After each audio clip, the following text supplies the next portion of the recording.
मैं ज्ञानेश्वर मारुति ढमाले। मेरा PRN number है 22110489।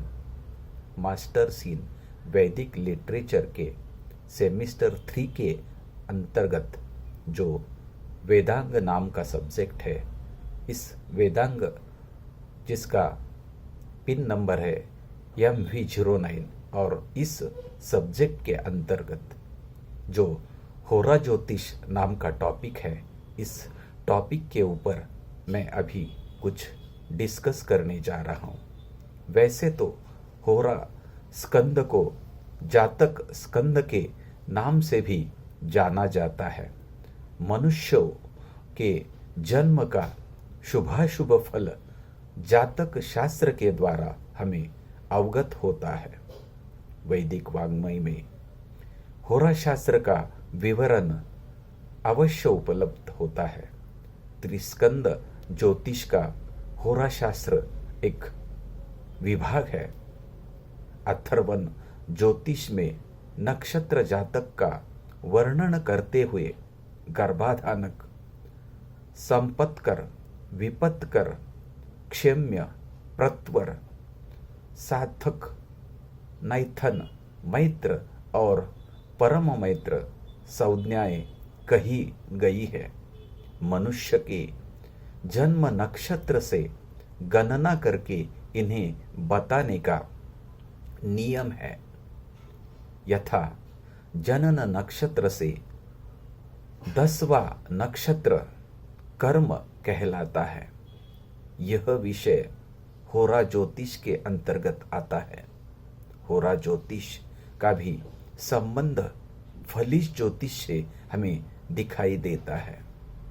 होरा शब्द अहोरात्र से अ और त्र के लोप से बना हुआ है।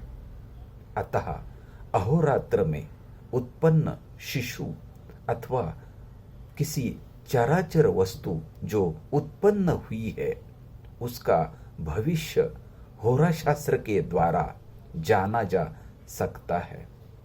अथर्ववेद में उल्लेख आया है कि ज्येष्ठा या विच्रुत, जिसे मूल नक्षत्र के नाम से भी जाना जाता है, ऐसे नक्षत्र में उत्पन्न हुआ शिशु अथवा जो भी वस्तु उत्पन्न हुए किसी भयंकर क्रूर नक्षत्र में उत्पन्न हुआ बालक या वस्तु, ये तो स्वयं यानी खुद नष्ट हो जाती है या फिर अपने माता पिता को ये नष्ट कर देती है। मतलब जिनसे ये पैदा हुई है, जिनसे इनकी उत्पत्ति हुई है, उन्हीं को ही ये नष्ट कर देते हैं।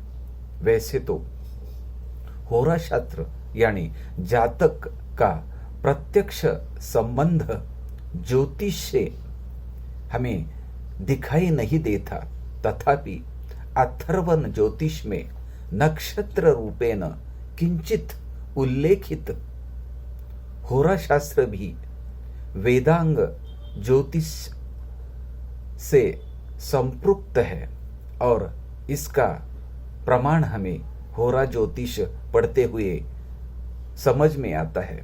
तथापि अथर्वण ज्योतिष की अभी जिसके बारे में चर्चा की गई, क्योंकि मानव जीवन से प्रत्यक्ष संबंध होरा ज्योतिष में अनिष्ट निवारण हेतु वेद का आश्रय लिया जाता है। गृहों की शांति में वेद मंत्र आते। वेद मंत्र तो विहित है ही।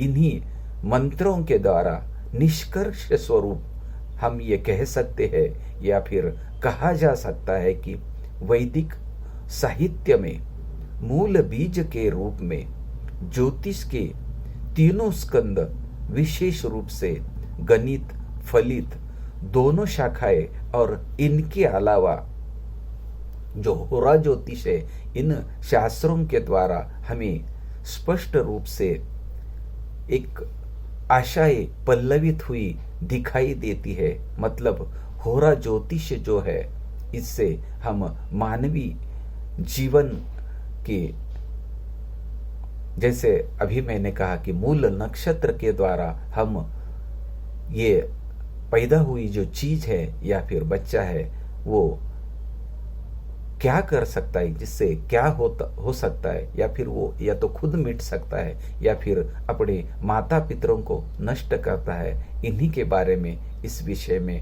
हम चर्चा कर सकते हैं और यही विषय होरा ज्योतिष का मुख्य अंग है, ऐसा मेरे विचार से प्रतिपादन है।